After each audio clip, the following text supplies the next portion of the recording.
vision board-nya itu udah selesai, ini waktunya kita maju ke yearly plan. Yearly plan itu perencanaan tahunan, berarti kan bisa yang 5 tahun, 3 tahun, 2 tahun, 1 tahun. Nah, kalau kita mau bikin plan nih ya, biasanya saya ada 2 ya, ada personal plan. Ada beberapa area yang kita bisa planning secara bersamaan.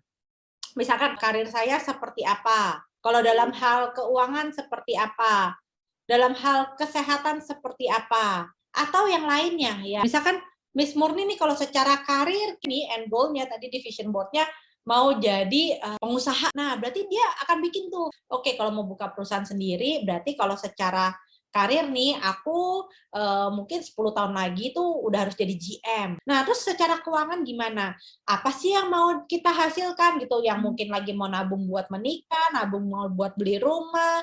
Kesehatan mungkin yang kolesterolnya tinggi, ya, secara spiritualnya jangan dilupakan juga ya. Kalau untuk murid kita apa? Untuk perencanaan tahunan ini bisa loh diaplikasikan ke murid-murid juga. Kalau untuk studi plan-nya mereka, contoh, nilai akademiknya bagaimana? Apa yang mau dicapai di nilai akademik mereka? Skill and portfolio apa nih yang mereka harus punya untuk mereka bisa mencapai dream-nya mereka, mencapai non-akademis apa gitu kan, dan lain-lain. Miss Monik, terus gimana dong cara bikin yearly plan-nya? Nah, kita harus bisa nih bikin pada jangka pendek 1 tahun ke depan, jangka menengah mungkin yang 2-3 tahun, jangka panjang 4-5 tahun. Kita siapkan timeline-nya.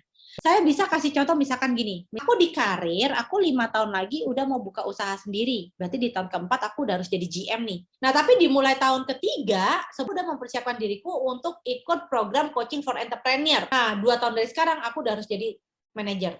Nah, secara kesehatan, aku pengen turun berat badan 5 kilo. Secara keuangan, karena saya tahun kelima ini mau buka usaha sendiri, berarti ya saya harus ngumpulin modal 100 juta untuk saya buka usaha.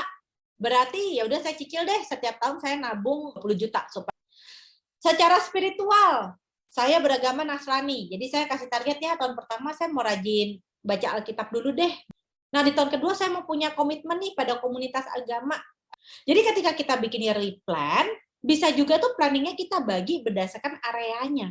Ketika kita bikin planning, yearly plan itu kan terlihatnya besar, ya.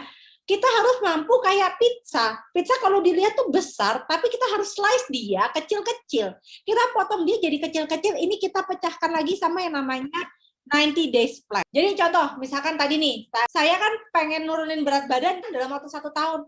Nanti days plan saya tuh dibikin rencana yang udah lebih spesifik. Ya udah minggu pertama gue survei gym dulu lah.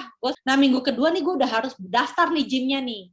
Nah minggu ketiga gue harus punya rekening bank baru untuk nabung usaha. Karena kan tadi saya juga punya planning mau nabung 100 juta untuk 5 tahun kan.